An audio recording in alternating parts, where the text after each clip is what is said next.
आप सभी लोगों को मेरा नमस्कार। आज वीडियो के इस पार्ट में आपसे मैं किसी भी मामले में अगर आरोपी को बेल ग्रांट की गई है तो वो बेल किस आधार पे और किस प्रक्रिया से कैंसिल कराई जा सकती है, इस वीडियो के माध्यम से आपको मैं शेयर करूंगा।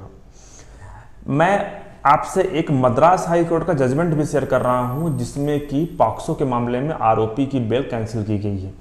तो आप समझ पाएंगे कि किस किस प्रकार से किसी भी मामले में जो आरोपी को जो बेल ग्रांट की गई है तो उसको कैंसिल किया जा सकता है। साथियों, मेरे पास कई बार पीड़िता के फोन आते हैं और मैसेज के जरिए मुझे बताते हैं कि आरोपी को जो बेल ग्रांट की गई है, खासकर पॉक्सो और 376 के मामले में, कि जो आरोपी है बेल मिलने के बाद अब वो उसे परेशान कर रहा है, उसके ऊपर दबाव बना रहा है कि अपना मुकदमा वापस लो या फिर समझौता करो, अन्य प्रकार से उसको थ्रेट कर रहा है। तो अगर ऐसी कुछ कंडीशन है तो आप भी बेल कैंसिल करा सकते हैं। अब आप इस केस को समझिएगा कि किस आधार पर हाई कोर्ट ने इस मामले में बेल कैंसिल किया था। तो साथियों, ये जो केस था ये था PS बिन्नू वर्सेस S सेल्विंग के नाम से और 15 जून 2023 को ये जजमेंट डिलीवर हुआ है मद्रास हाई कोर्ट से। अगर आप चाहें तो जजमेंट को पढ़ भी सकते हैं, इसका मैं लिंक ऐड कर दूंगा। तो साथियों, इस केस की कहानी कुछ ऐसी है कि इस केस में जो पीड़िता है वो 17 वर्ष की थी और जो मुख्य आरोपी है वो 31 वर्ष का था। जो मुख्य आरोपी है वो पीड़िता को पसंद करता था। तो इस केस में पीड़िता एक दिन अपने घर से गायब हो जाती है तो उसकी मां ने थाने में FIR दर्ज करवाई कि उसकी पीड़िता घर में, उसकी बेटी घर में नहीं है, कहीं गायब हो गई है। पुलिस ने IPC की धारा 366 के अंतर्गत इस केस में मुकदमा दर्ज कर लिया, FIR दर्ज कर ली। पुलिस ने इसके बाद जांच किया।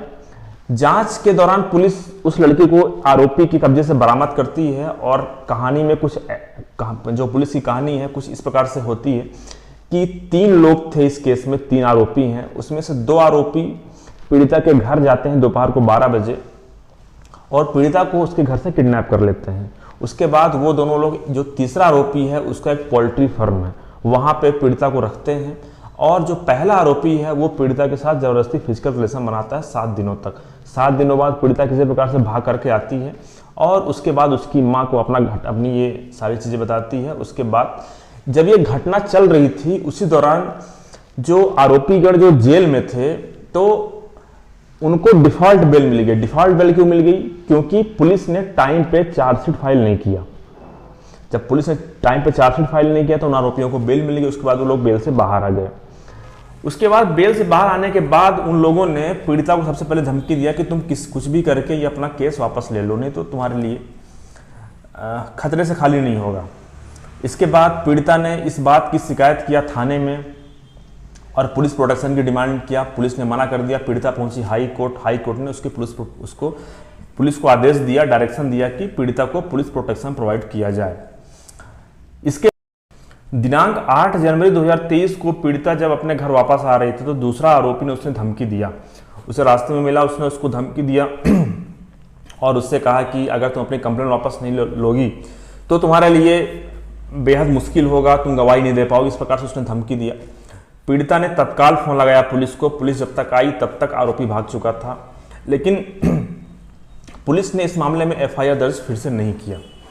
उसके बाद पीड़िता पहुंची हाई कोर्ट बेल कैंसिल कराने के लिए और उसने ये फैक्ट रखे कि ये सारी कहानी थी। इसके बाद जब पीड़िता ने अपना पक्ष रखा कोर्ट में तो उसी दौरान एक जजमेंट का भी जिक्र किया गया। ये था CBI versus T Gangi Reddy के नाम से। इस जजमेंट में ये बताया गया है कि अगर किसी आरोपी को डिफॉल्ट बेल भी मिल गई है तो उसकी बेल को मेरिट पे कैंसिल नहीं किया जा सकता है, लेकिन उसकी बेल को अदर ग्राउंड जैसे किसी भी गवाह को प्रभावित करना या उसको थ्रेट करना, इस आधार पे कैंसिल की जा सकती है। तो ये सारे फैक्ट हाई कोर्ट के समक्ष रखे गए। हाई कोर्ट ने मामले को देखा तो हाई कोर्ट ने पाया कि ऐसा प्रतीत हो रहा है कि पुलिस आरोपी को संरक्षण दे रही है, क्योंकि पुलिस ने पहले टाइम पे चार्जशीट फाइल नहीं किया। उसके बाद जब पीड़िता को पहले प्रोटेक्शन नहीं दिया, उसके बाद पीड़िता ने जब शिकायत किया, फोन लगाया डायल 100 में, तो पुलिस ने उस आरोपी के खिलाफ कोई मुकदमा दर्ज नहीं किया। तो यहाँ पे जो आरोपियों को जो बेल ग्रांट की गई थी वो सेट असाइड कर दी गई। तो इस प्रकार से ये जो पूरा मामला था, इस मामले में आप समझ गए होंगे कि अगर आपके मामले में भी कुछ फैक्ट ऐसे हैं कि जहां आपको आरोपी लगातार परेशान कर रहा है तो उसके इंसिडेंट को रिकॉर्ड करके पहले आप पुलिस को सूचना दें। उसके बाद अगर पुलिस कुछ एक्शन ना ले तो उसको आप हाई कोर्ट में जाकर के उसकी बेल कैंसिल करा सकते हैं। मुझे उम्मीद है कि आपसे जो जजमेंट शेयर किया आपके लिए यूजफुल होगा। धन्यवाद साथियों।